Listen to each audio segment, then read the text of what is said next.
Good morning, guys. Today I'm going to read chapter 24, which is Veruca in the Nut Room. Mr. Wonka rushed on down the corridor. The nut room, it said on the next door they came to.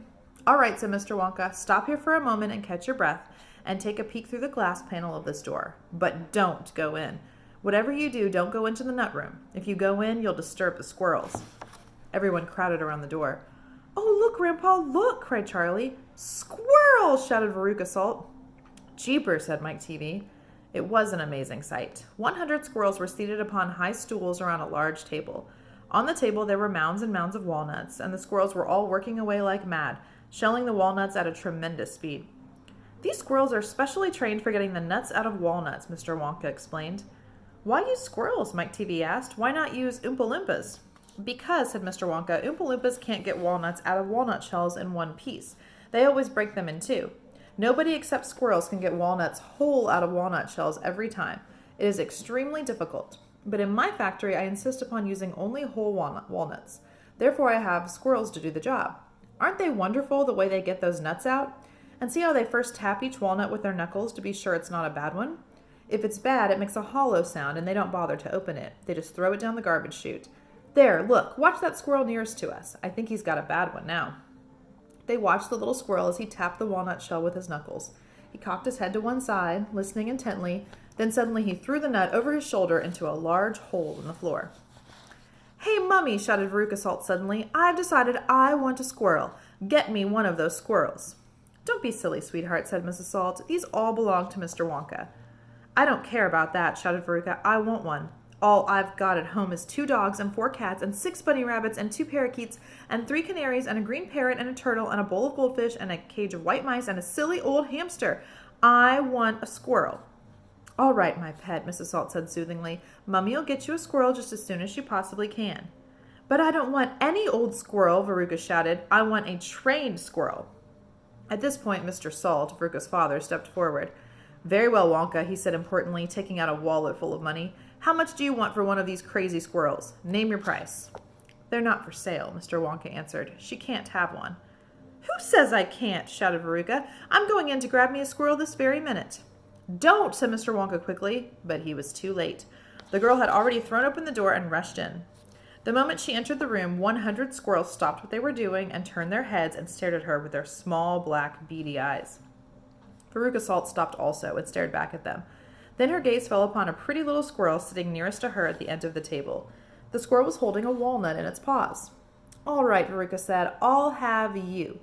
She reached out her hands to grab the squirrel, but as she did so, in that first split second when her hand started to go forward, there was a sudden flash of movement in the room, like a flash of brown lightning, and every single squirrel around the table took a flying leap towards her and landed on her body.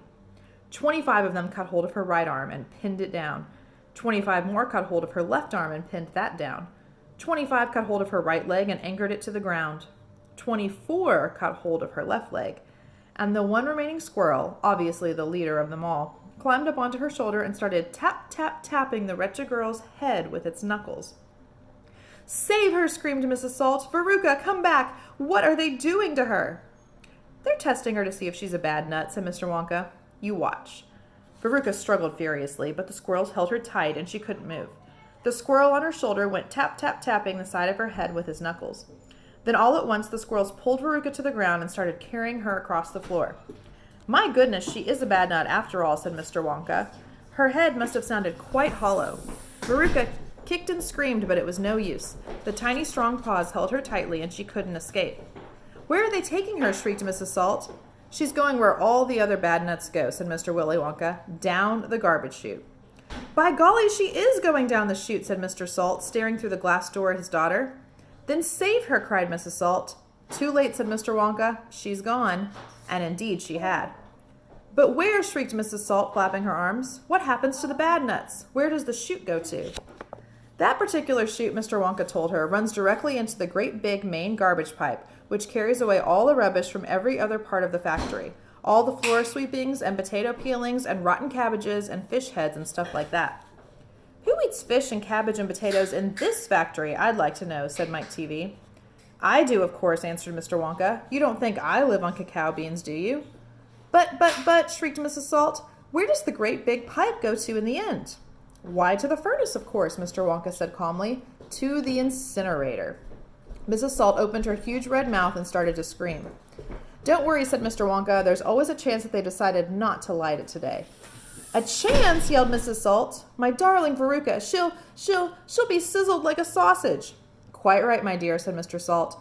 Now see here, Wonka, he added. I think you've gone just a shade too far this time, I do indeed. My daughter may be a bit of a frump, I don't mind admitting it, but that doesn't mean you can roast her to a crisp. I'll have you know I'm extremely cross about this, I really am. Oh, don't be cross, my dear sir, said Mr. Wonka. I expect she'll turn up again sooner or later. She may not even have gone down at all. She may be stuck in the chute just below the entrance hole, and if that's the case, all you'll have to do is go in and pull her up again. Hearing this, both Mr. and Mrs. Salt dashed into the nut room and ran over to the hole in the floor and peered in. Veruca, shouted Mrs. Salt, are you down there? There was no answer. Mrs. Salt bent further forward to get a closer look. She was now kneeling right on the edge of the hole with her head down and her enormous behind sticking up in the air like a giant mushroom. It was a dangerous position to be in. She needed only one tiny little push, one gentle nudge in the right place, and that is exactly what the squirrels gave her. Over she toppled into the hole head first, screeching like a parrot. Good gracious me, said Mr. Salt as he watched his fat wife go tumbling down the hole. What a lot of garbage there's going to be today. He saw her disappearing into the darkness. What's it like down there, Angina? He called out. He leaned further forward. The squirrels rushed up behind him. Help, he shouted.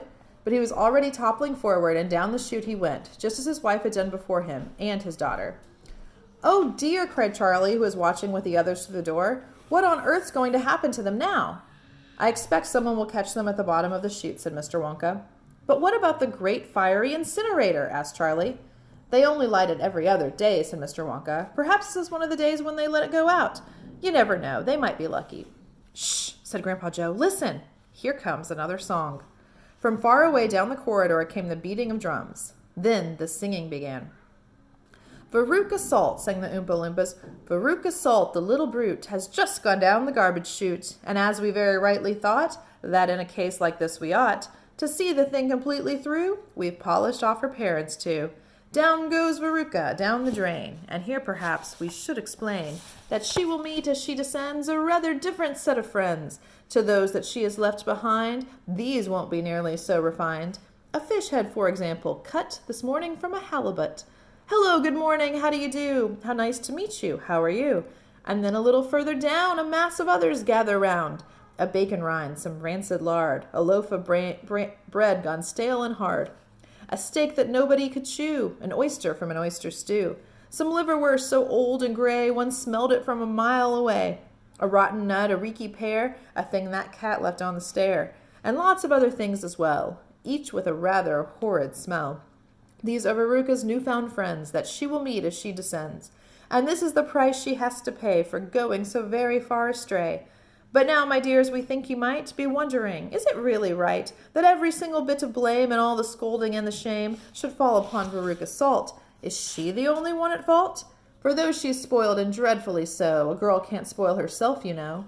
Who spoiled her then? Ah, who indeed? Who pandered to her every need? Who turned her into such a brat? Who are the culprits? Who did that? Alas, you needn't look so far to find out who these sinners are. They are, and this is very sad, her loving parents, Mum and Dad, and that is why we're glad they fell into the garbage chute as well.